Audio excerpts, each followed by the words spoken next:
Welcome to Shedding the Corporate Bitch. I'm Bernadette Boas of Fire Coaching, your host. And in this powerful episode, we're diving into leading from within, exploring how corporate leaders can navigate the unprecedented turbulence of AI adoption, the backlash to DEI, and social transformation significantly impacting businesses today.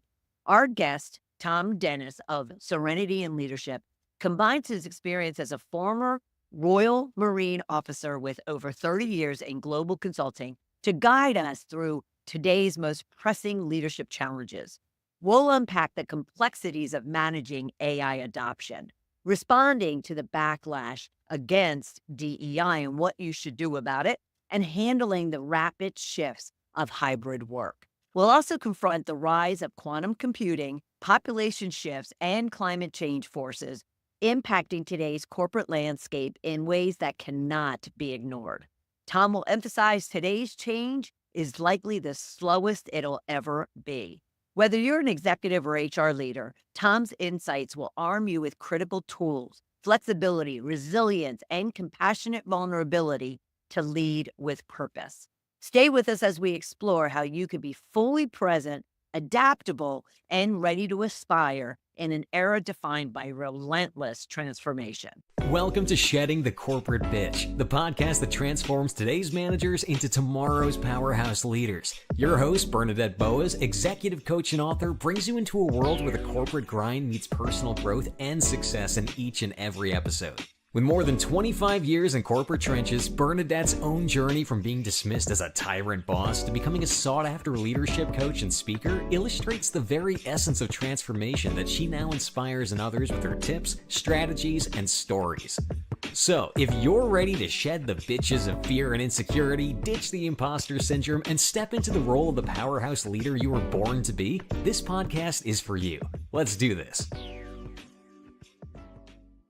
Welcome.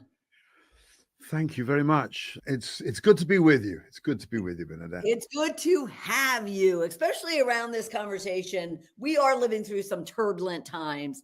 And part of our discussion is also going to be about the fact that it's probably the slowest time, believe it or not, that we're going to have, because it's just going to get more fast and turbulent. And we're going to get into the whole DEI space and the backlash that's been coming out and about.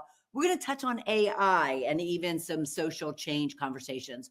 But before we do, I always like our viewers and listeners to get an idea of the person that we're talking to, where they're from, what their passions are. So can you share with us a little bit about Tom? Yes. All right. Well, I'll try and stay off my CV. My father was an engineer, and so I was brought up in that sort of environment. I worked in the shop floor when I was very young, became a lifeguard, which was great fun. And then flying college, industry, and then joined the Royal Marines. And so I spent a long time traveling around and learning about leadership and learning about the military and world affairs, really, which is something that I've been sort of very interested in and still am. Came out after the first Gulf War, and then since then I've been doing the work that I do. I have been married. I'm not now, and I've got 2 kids. My daughter's just had her second boy. Very exciting. Nice. Congratulations. Thank you. And my son, he's in Australia with his wife and 4 children. So I'm a grandfather of 6-fold. Beautiful. And you're in England, correct? I am in England, although, I say although, I mean, I was born in England, although my roots are in France. My parents were, my mother was French and my father was half French. But I lived in the US for 6 years, traveled around a lot. So I have a sense of various aspects, parts of the US. Very, very fond of the US, and I go back as often as I can. Well, yeah. Lovely. Well, again, congratulations on the grandbabies. That's fabulous. Well, speaking of grandbabies, it's actually an interesting segue into our conversation, because the grandbabies of the world are going to be taking on, and we're leaving these trying times, and hopefully they get better. But to the point of our discussion too, they're also going to get faster.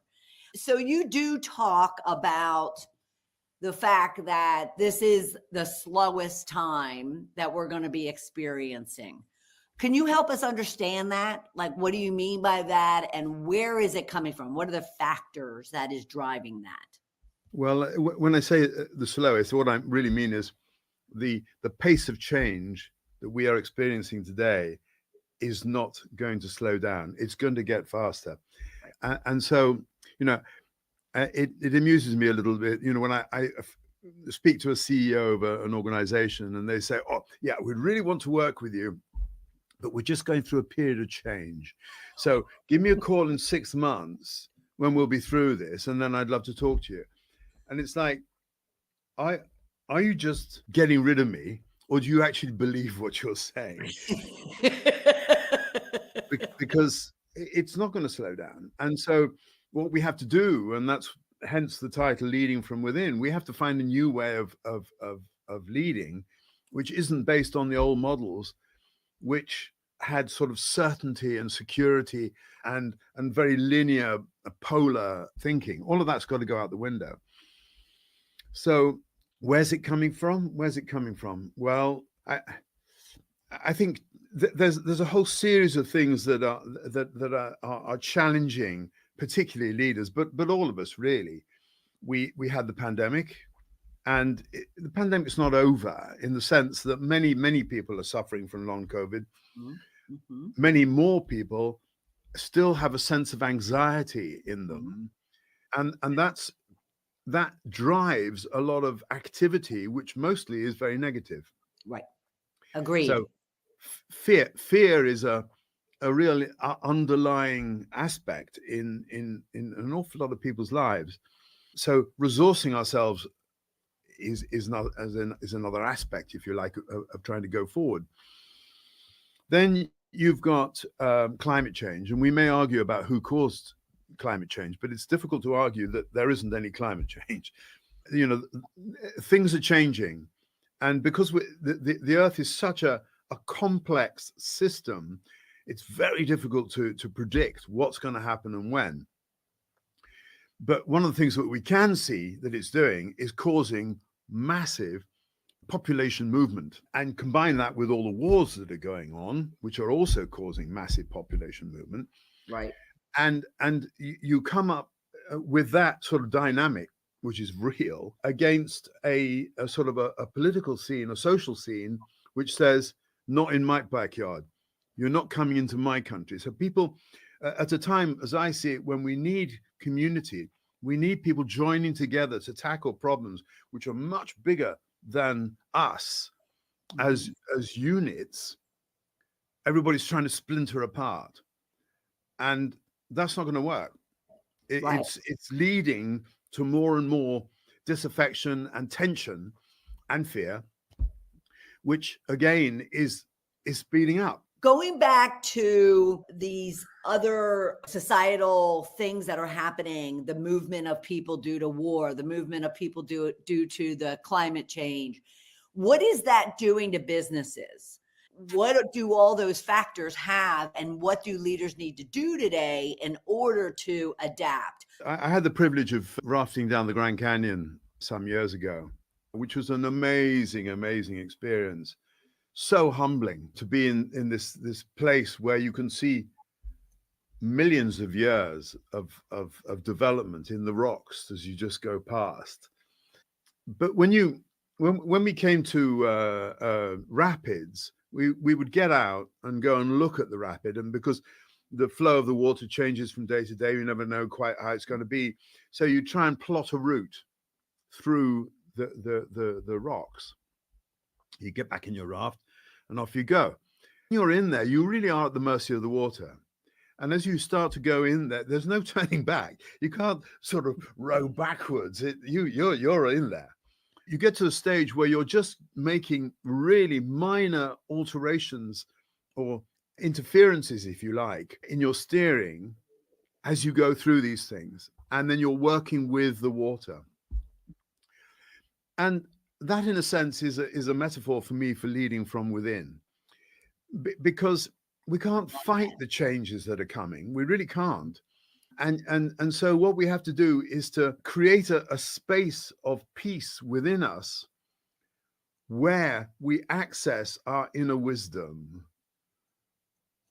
I put my hand on my heart. I mean, I could put it on my gut. The heart and the gut are the things that inform us when our brain is full of rubbish. Our brains tend to be full of rubbish most of the time, and they're the ones. It's the one that gives all the admonitions and you're terrible and you're ugly and you're doing badly and all those tapes that play in your head. Whereas the heart, if you're at peace, you can hear, and it's a still voice that comes out that says, just a touch right there, just a little bit left there, and then you flow through the rocks and you come out the other side. So that's why my organization is called Serenity in Leadership, because I think you have to be able to create a place of serenity in yourself where you can hear your inner guidance. And actually, as a leader, if you have a sense of serenity about you, people will gather towards you because it's such a scary place. Right. And so if a leader can say to their people, look, I don't know how this is all going to come out, all right? But be with me, stick with me, and we will work this out together. I'll navigate you through the rough waters and find the path. More so, I would say we'll navigate the waters. So it's not like, oh, I'm the leader, I've got full responsibility for this. I think that today's leadership is much more, it's not about consensus, but it is about listening to all the wisdom that you can gather. So often in an organization, you get the CEO who says, oh, that something's going really wrong. We've got to do this. We've got to change that. And all the people on the shop floor are saying, hey, come talk to us. We know what's going wrong. We know how to put it right. And all the leaders are saying, no, never mind that. We've got to do this. It's like, no, let's listen. Let's respect our people. I love that. I love that. It's so true. If they would actually come down and meet people where they are to understand that they're the ones doing the work, and therefore they could help them in so much more powerful ways than they give them credit for. Absolutely. I love that. All right. So we understand that now, and we understand where leading from within comes from. How is AI? I mean, we all know what a massive, world change this is. And it's come on so fast and so strong, and everyone's trying to figure it out. What do leaders need to do to at least get a grasp on it within the four walls of their organization? Well, it depends how far they've gone down the road already, I suppose. For those that are sort of holding back or they don't know quite what to do, I'd say to them, play with it, have fun, but do it for your personal stuff. Work out your shopping list. Work out what your chores are that you've got to do in the house. Work out, give it some parameters and let it help you choose where you're going to go on holiday next year. There's so many things that one can do with it. Then I think it's quite fun, actually. The great skill around AI right now is prompts. Prompt engineers are the exciting. Everyone thought it was going to be programming, but it's not programming because AI does all the programming for you now. So pretty scary for all the people who said, right, that's going to be my career because I can really make money doing this. No, don't work like that anymore. So exploring, you can ask AI, how can I write a really good prompt that will help me with this problem? And it'll give you some ideas on the prompt. And then you put the prompt in and it'll give you the response. It is an extraordinary facility. Right. And some organizations obviously have got very specialized AI, sifting CVs and doing legal research. And of course, in medicine, there are truly amazing things going on. The fundamental, though, is don't ignore it. It is here. It is here to stay. And it is developing at a breakneck speed. So get on the boat or get on the bus or whatever the metaphor is you want, and play. Don't be scared of it, but at the same time, don't believe everything it tells you. That is key, because you can open up any type of online newsletter and whatnot, and you'll see all the lawsuits and legal issues and implications that AI is also creating. And therefore, companies definitely need to be paying attention to the accuracy and the ethic issues around it. Absolutely. Do you use it? Because I use it. I was just using it for the last hour and a half in the work that I was doing this morning. I do use it a lot. Some things that that it's not really very good to criticize it, particularly because it's developing and changing so much. Some things, really, if you use Word and use their dictation, then forget it. Certainly for me, with my English accent, maybe it works better with an American accent, but no, it's dreadful. And I use Otter to record podcasts and Zoom meetings and that. And often I read the transcript and I think, what on earth was I saying? I've got to go back to the audio to say, oh yeah, right. Okay. Because it just, it's a graphic example of how it just makes up things. Right. But the technology is truly amazing that it can do what it does. Right. But we're still quite a long way from where it actually can be reliable. And I love the tip that you provided for businesses. Play with it. Start slow. Use it personally. I have not done that yet, but even put it out to a few of your people to kind of play around. And playing with prompts is a blast. I love sitting here and just getting really creative with my prompts to see what the results are. But I love that because that would ease a leader in to getting out of that fear factor and kind of just seeing what it can lend itself to improving the business, because there's a great application of it. Well, yes. And of course, each business is unique. Their challenges are unique. I think one of the dangers, and we'll probably talk a bit more about DEI, but they say that IBM deals with 1 million CVs a year. So clearly they need some help, unless they're going to employ, and people aren't going to do that. So but it's where are the criteria, and what is it that you're going to miss by having an AI do the sifting? Because you will miss some things, and maybe that's just how it is. That's the cost of it. But I think there's a sadness in there because we lose our humanity. Except for the fact that I just heard a news brief yesterday that AI chatbots are being developed with such human emotion to where a young boy just committed suicide because he had this relationship with what he thought was a real person.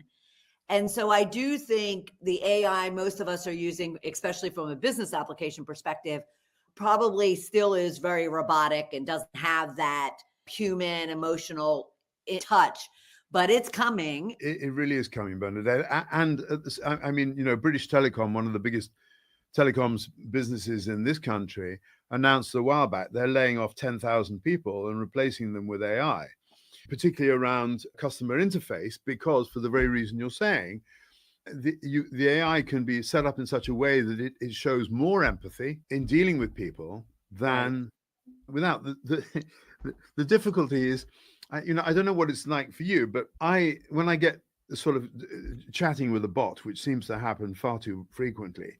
Yes. It gets me so irritated so quickly because you hit up against their limitations. Now, over a period of time, it is going to improve. But at the moment, there are far too many decisions being made by machines to the detriment of actually the customer. Absolutely. And there's an old comedy skit from some years ago in this country where the guy goes in to the bank manager, assistant, and he sits across the table, and the chap says, what do you want? And he says, well, I'd like to borrow $1,000. So the guy types in $1,000 and that, and then he turns to the chap and says, the computer says no. So he says, well, how about £500? Can I borrow 500? The computer says no, and that's it. And it's like, there's so many things. It's like insurance companies. Can you get insurance on something? No. Can I get an explanation? No. The computer said no. Right. We're in a kind of dystopia in that sense. Yes.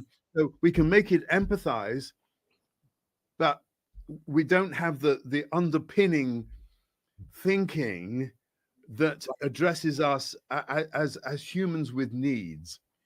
What recommendations do you give leaders to balance that out? Yes, there's places you can automate that don't require a human emotional connection, but then there's other places where it's important for you to still have that service touch. Wow. Well, that's a big question in a sense. And I suppose the challenge is, how much of a human do you want to be? Because one of the aspects of AI is that there are going to be people who make a ton of money using AI. Right. Now, that's great for those that make the money, if that's what you want. But it also creates a whole greater division. The pandemic has created huge divisions in society, and AI is doing it more. It's amplifying it. So there's the haves and the have-nots. And so if you're the CEO of an organization and you want to implement AI, more power to you. I understand completely, and I can see the potential benefits. And at the same time, what does that mean to your people? They're saying now, for instance, in law firms, that an awful lot of the drudgery of research in looking for precedents and stuff like that can be done by AI. Incredibly efficient, very fast, brilliant. But what happens to all the people who are interns and young aspiring lawyers who are not going to have that experience? Right. So where are the future lawyers going to come from, and what is their route of experience? What is it going to be? And how many of those interns actually are not going to be taken on at all now, because AI is going to be doing that job? So I think one of the really important sort of questions around this is, what are the unintended consequences of whatever it is that you're thinking of doing or implementing? Because believe me, there will be unintended consequences. And so that's a great question for a leader to ask, right? That's a great question for a leader to ask with their leadership team, his or her leadership team. What are the unintended consequences based on the decisions we're making? I can tell you, as a facilitator, where I facilitate offsites of C-suite teams all the time, that's a question they hate. Because they don't want to think about it. Yeah, don't bother me with that. Right. I know where we're going, and it's like, be careful. There's enough divisiveness in the world right now. We need to be careful that we're not just ripping out the fabric of humanity with some of the decisions that we're making. And sadly, you can look around and just find it in too many places at the moment. So let's move on to DEI, because that's an area that's getting totally ripped apart as well. So when you say the backlash of DEI, help us understand that. Well, with George Floyd, and I don't know, you can start at any point if you like, but I remember when he was murdered, a number of companies phoned me and said, oh look, we need to do some work around Black Lives Matter. So they're phoning up and saying, look, Black Lives Matter, come and run a thing on that. And I'm saying, yeah, but in what context? What are you actually trying to do here? Are you trying to do the annual vaccination of, in this case, Black Lives Matter, or integrating having racial justice or something? These are such deeply held biases, conditioning that we all have. We all have. Through our conditioning, we have been brought up in particular ways. And you're not going to do it in an hour seminar. You're not going to do it in a week's seminar. This is something that is a developmental process. And the only real way to as I see it, to get on that bus properly is to say, right, we're gonna change the culture in this organization, and we're going to work with people, and we're going to look at what is it that makes people react negatively to someone else. And this is difficult work. So you've got some companies going on to the backlash that are really working with this. They're keeping going. In the UK, the last government decided that diversity was a waste of time, it was a waste of money, a waste of effort, and so they told people to stop spending money on it in the National Health Service, for instance, and in the civil service. And it's like there's a ton of companies that have set up and said, call me, I can make your organization diverse and happy and blah blah blah. Of course they can't. And the snake oil salesman of today, in a sense. But there is good work that can be done. But rather like the Me Too movement, after that came out, there was this huge pushback, and it's got larger and larger, to the extent now that there's less women, certainly in the Fortune 500, but certainly in the UK equivalent, of women on boards.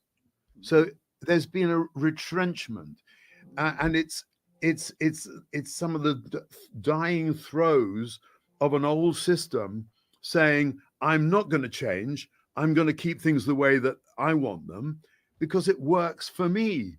Right. So this is deeply vested interest stuff. Mm-hmm. And forgive me, but this is the dysfunctional masculine that has ruled for many, many, many years and has been challenged by a very powerful but actually quite dysfunctional feminine that now says, I can do everything. So the masculine says, well, if you can do everything, where do I sit in all this? No, ma'am, go away.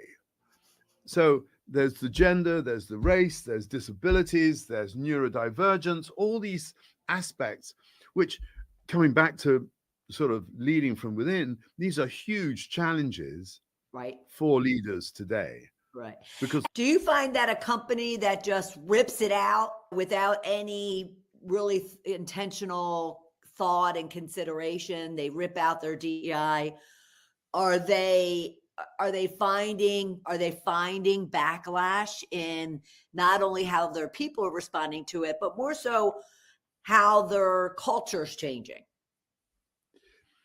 Well, when you look at a pendulum, it swings, and it swings quite slowly. So the reactions and the reactions to the reactions are taking a while. But you only have to look at an organization like Patagonia, which is, it's for me is one of the greatest success stories in the corporate world. They don't follow convention. All they do is follow their passion, and it just works so beautifully. It works so beautifully. So in an organization where, I mean, a good example at the moment is the companies that are saying to their workforce, right, you come back 5 days a week, we want you in the office. Okay, where a lot of people found that during the pandemic, not everybody, when you're sitting with 3 children in the same room and you're sitting on the end of a bed trying to do your work, it ain't easy. But for an awful lot of people, working from home was a huge benefit, not least because they didn't have to commute into work. So, but the other side of that is I'm the manager. I need to control what's going on. And if they're at home, then they're not doing their work. That is the fundamental mistrust assumption. Whereas actually somebody's saying, yeah, I'm not working 9 to 5. I've got other things I need to do in the household, but I'll work from 6 till in the evening and I'll get my, and what's more, I'll be more effective, more efficient, and all the rest of it. So, so that's a backlash. We need you back in the office, but none of these things are right or wrong, black or white, because actually there are interchanges that take place in the office, which you need to have. You get somebody who comes out of university during the pandemic, joins an organization. He's never been into the office. Not even yet has he ever been into the office. So he's losing, or she, all the social interactions and also learnings that go on in the office. Yes. So you need a bit of both. You need this sense of balance of how do we get the best out of the situation? How do we get the best out of the people? And sometimes that, well, I think that each company will find its own balance. But when you get the autocratic person, which I referred to right at the beginning, who says, no, we need them all in the office all the time. That is a control mechanism. It's not one that's being done for the best things in the business. Well, and I like what you said about the fact that not only control, but it's not trust. It's distrusting of their own people, that they have to put the hammer down and be, it's my way or no way. That in itself is a huge issue and a huge implication, not only to the health of the individual, of the employees, and the productivity and effectiveness and efficiency, not only to the business, but also to that leader, because sooner or later, that type of leader is not going to succeed. Well, you see, historically, you go back to Jack Welch and all that style. A lot of people still go to his books and quote him and that. So there are still people who hold up that kind of leadership as the way forward. It has died. If people haven't heard that, it has died. So let it die. But there are still people trying to resuscitate the body because they see that great success came out of that. But if you look at a lot of the really amazing, powerful leaders who led like that, when they retired or died or whatever, there was no one to take over. And it left a vacuum, which was actually very, very damaging for those organizations. Absolutely. Well, this has been fabulous, but I want to be sure, we've talked a lot about AI, we talked about DEI, we've talked about change. What would one thing be, based on everything that we talked about, based on leading from within, that you would leave with our corporate leaders that are listening and watching? I once had to go and visit an important, grand CEO of a very large organization. And we had 15 minutes with him. And what really struck me as we walked into this grand office and walked up to his desk, and there were 2 chairs there, and we sat down, his desk was clear. There was no computer. There was, well, it was closed, And he said, right, gentlemen, what can I do for you? And for those 15 minutes, he had our undivided attention. We had his undivided. Well, it was a two-way thing, but and at the end of that, the time was up, and it was up. He held his boundary, finish, out the door. So what I take from that is the greatest gift that you can give to another human being is your full presence. Love that. Agreed. Love it. Love it. Love it. Love it. Thank you, Tom. This has been absolutely fabulous. And I want to make sure everyone knows, be sure to go to serenityandleadership.com, learn all about Tom and the work that they do. and the services that they provide. At the same time, be sure to follow him on LinkedIn. You could simply go to Tom Dennis, and that's THOM, Tom Dennis, and follow him on LinkedIn. Tom, thank you so much for this. It's been fabulous. Bernadette, thank you. It's been lovely speaking with you. Really appreciate it. You're welcome. Tom Dennis of Serenity and Leadership is a powerhouse. What a hard discussion, kind of one that really should get us all concerned, shake us in the boots, and very focused on wanting to make changes within our organizations, whether that is at a team level or the business as a whole. Tom really talked about the fact that change is speeding up. When he said that right now, what we're all going through and what we have been going through for the last several years, it has been slow compared to what it's going to be like when we go forward. I kind of started gasping for air. However, that's a reality we all need to consider, especially as leaders. We need to be flexible, adaptable. We need to be present with our people to understand just what they're going through and what the business is going through, so then we can all walk through it very successfully. Tom also mentioned that leadership is moving to the heart. It's getting away from the old bureaucracy and the old ways of doing things that were all, it's my way or no way, and really moving more toward leading with the heart, being empathetic, meeting our people where they are, walking in their shoes, wanting to bring them along as opposed to just make sure that they're doing what they're doing. Then he went on to discuss key things like AI and climate change, and then even DEI and what needs to happen there, as opposed to ripping it out. Leaders have to be intentional and purposeful and thoughtful around how do we integrate it into our culture so we don't have to have a standalone DEI initiative or platform. And he even challenged leaders to think about, do you care? Do you even care to lead from the heart? Do you care that your employees are people and that it's not just about getting the work done, but it's about what is best and how to get the best out of the people that are doing the work that's making you successful? It was eye-opening.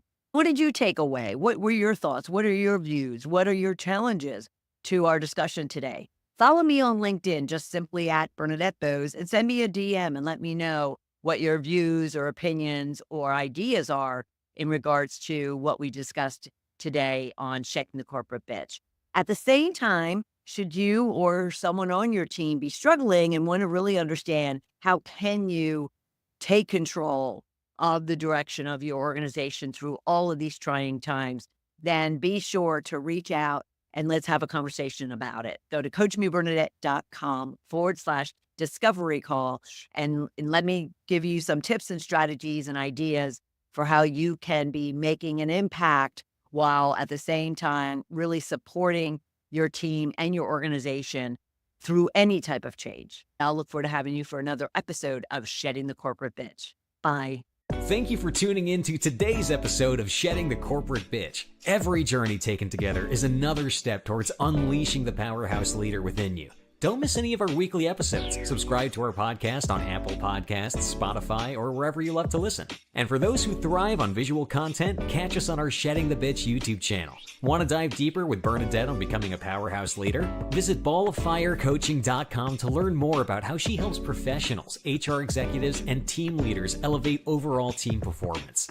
You've been listening to Shedding the Corporate Bitch with Bernadette